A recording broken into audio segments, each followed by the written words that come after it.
Hello नमस्कार। हम लोग जो है पिछले क्लास में औरंगजेब के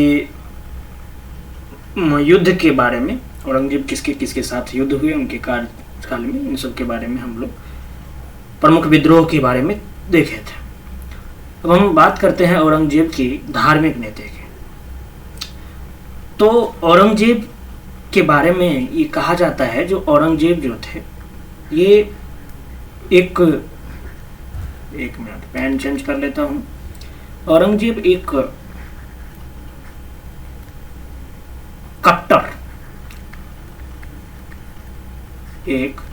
कट्टर एवं रूढ़िवादी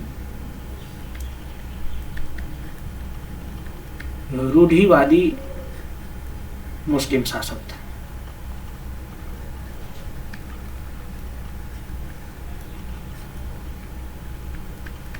ठीक है, ऐसा कहा जाता है। औरंगजेब की धार्मिक नीति जो है ये सांसारिक लाभ के किसी विचार से प्रभावित नहीं था, और इसने शासन का जो आधार बनाया था, शासन का आधार बनाया था कुरान को। कुरान यानी शरीयत को शासन का आधार बनाया था। अब अगर ये कुरान को आधार बनाया है तो आपको मालूम होगा जो अकबर की जो समन्वयवादी और उदार धार्मिक नीति था उसको इसने क्या किया, पलट दिया। अकबर की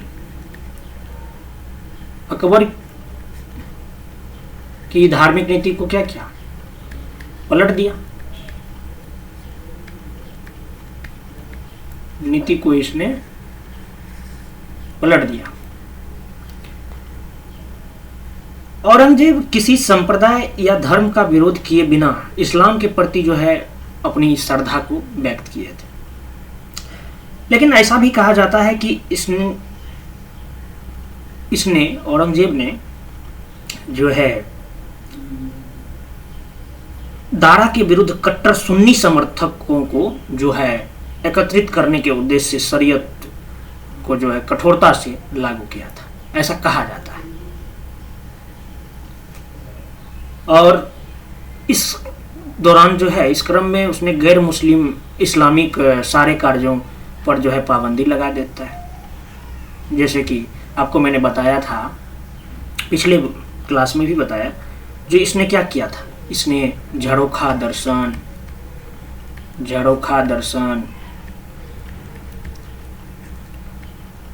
तुलादान, झरोखा दर्शन तुलादान इसको समाप्त कर दिया था। उसके बाद नौरोज उत्सव मनाना बंद हो गया था। सिक्कों पर कोई भी कलमा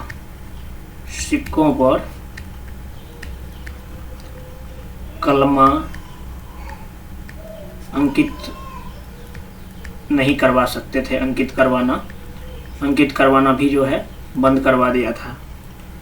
उसके बाद कुछ अच्छे काम भी किए। अच्छे में देखिए, जैसे कि जुआ हो गया, जुआ पर पाबंद लगा दिया, नशा पर पाबंदी लगा दिए। उसके बाद नशा यानी शराब पे भी लग ही गया, शराब पे पाबंदी लगा दी। तो ये सब अच्छे काम भी है। मुस्लिम व्यापारियों के लिए जो है व्यापारिक चुंगी हिंदू व्यापारियों की तुलना में जो है कम कर दी थी, ऐसा कहा जाता है। और मुस्लिम शासक मतलब कट्टर रूढ़िवादी मुस्लिम शासक इसलिए ना कहा गया है। ठीक है।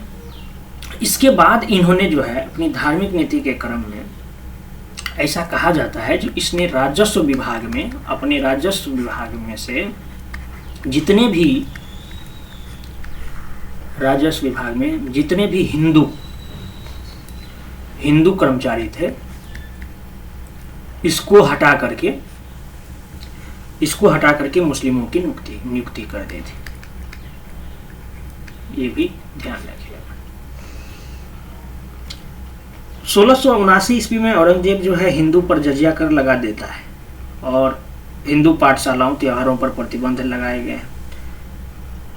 और उसने, आपको मैंने बताया था, जो मंदिरों को क्या किया था, मंदिरों को तोड़वाया था। क्यों तोड़वाया था भाई? मंदिरों को इसलिए तोड़वाया था क्योंकि इस्लाम में मूर्ति पूजा की क्या है, मनाही है। इस्लाम में मूर्ति पूजा की मनाही है, इसलिए।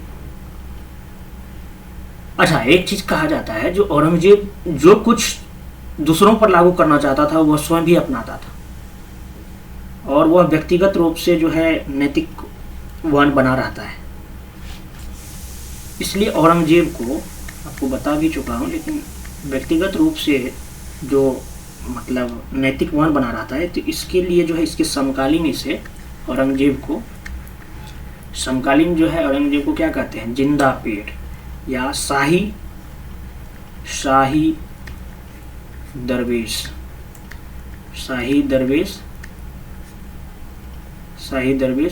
या जिंदा पेड़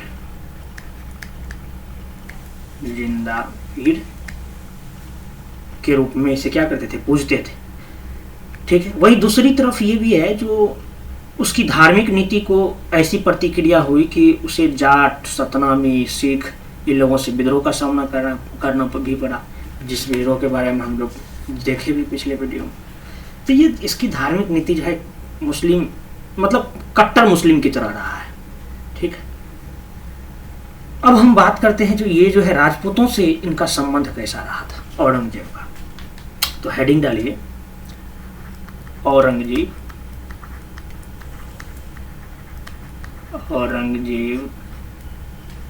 की राजपूत नीति।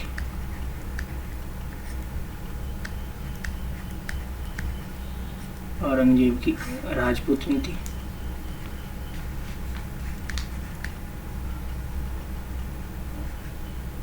औरंगजेब्स राजपूत पॉलिसी।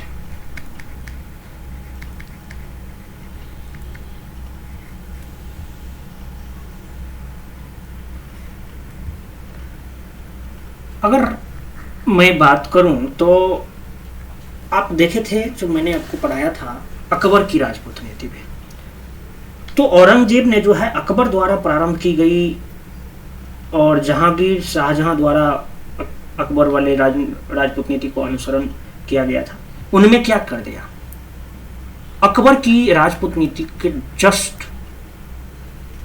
उसमें परिवर्तन कर दिया इसने। अकबर की राजपूत नीति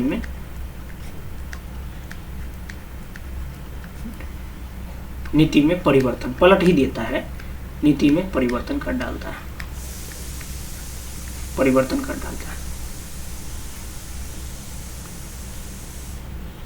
औरंगजेब के समय में प्रमुख राजपूत शासक जो थे, अगर उनका नाम देख लो, प्रमुख राजपूत शासक, इनमें नाम आता है आमेर के राजा थे जय सिंह, मेवाड़ के राजा थे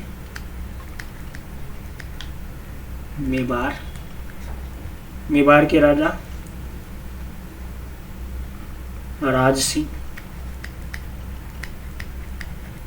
मेवाड़ के राजा राज सिंह, जोधपुर के राजा जसवंत सिंह,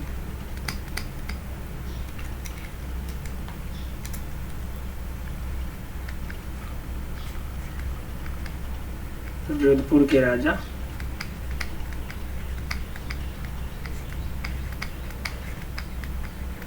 जसवंत सिंह,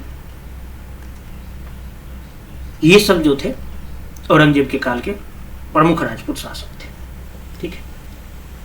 शासन काल के शुरुआत में ही जो है औरंगजेब ने उदार राजपूत नीति का अनुसरण किया है, लेकिन आरंभ में उदार रहा है, उदार राजपूत नीति का अनुसरण किया है। लेकिन 1679 ईस्वी में जो है जैसे ही जोधपुर के राजा जसवंत सिंह की मृत्यु होता है, जसवंत सिंह की मृत्यु होता है, इसके बाद राजपूत नीति में क्या हो जाता है, मृत्यु के बाद जो है औरंगजेब की राजपूत नीति में परिवर्तन आना शुरू हो जाता है, परिवर्तन आना शुरू हो जाता है, यानी परिवर्तन आया है। ठीक है, देखिए अब क्या कहानी है। 1679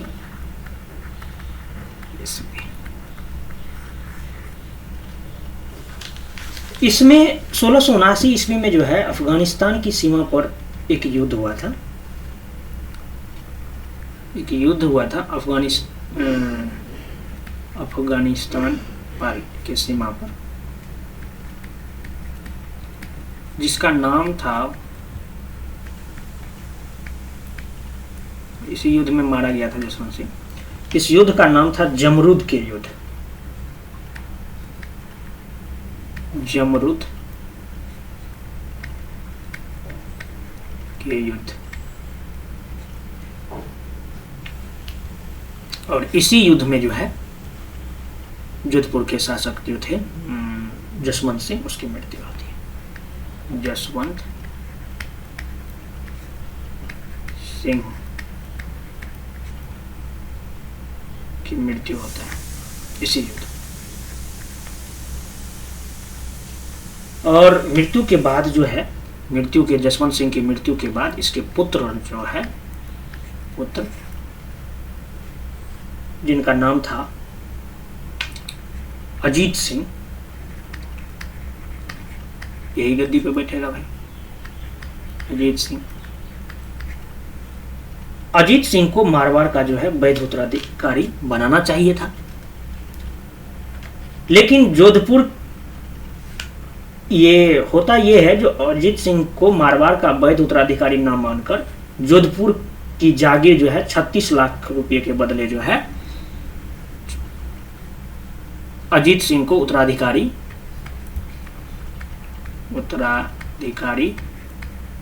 मानना चाहिए, लेकिन नहीं माना गया।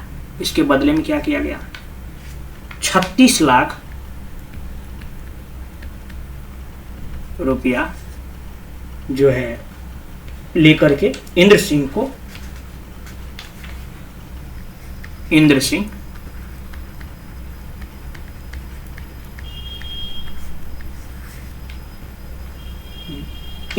को जोधपुर का जागीर दे दिया।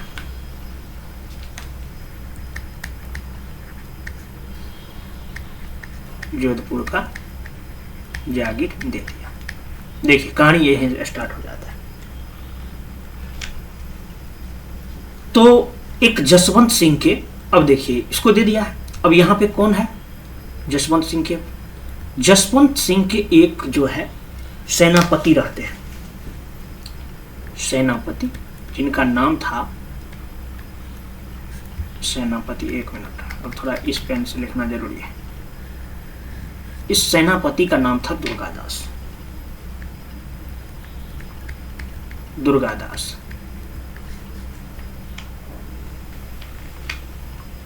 दुर्गादास ने जो है ये औरंगजेब से मतलब अजीत सिंह के अधिकार की मांग करता है।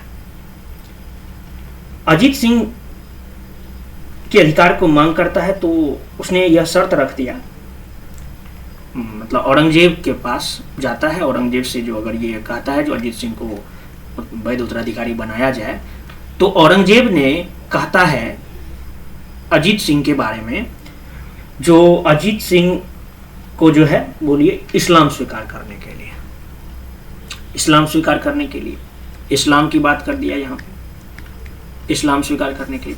लेकिन अजीत सिंह क्या करता है, इस्लाम स्वीकार करने से इनकार कर देता है और मारवाड़ तथा मुगलों के बीच जो है अजीत सिंह जो है इनकार कर देता है और यहीं से स्टार्ट हो जाता है मारवाड़ मारवाड़ वर्सेस मुगल, मारवाड़ वर्सेस मुगल के बीच जो है 30 वर्षीय युद्ध चलता रहता है और 1679 से 1709 तक चला है। मृत्यु के बाद भी, औरंगजेब की मृत्यु के बाद तक ये चला है युद्ध। 30 वर्षीय युद्ध चलता रहा है। ठीक है, उत्तर मुगल पढ़ेंगे तब इसका निराकरण होता है। चलता रहा है। इस युद्ध के सेनानायक कौन?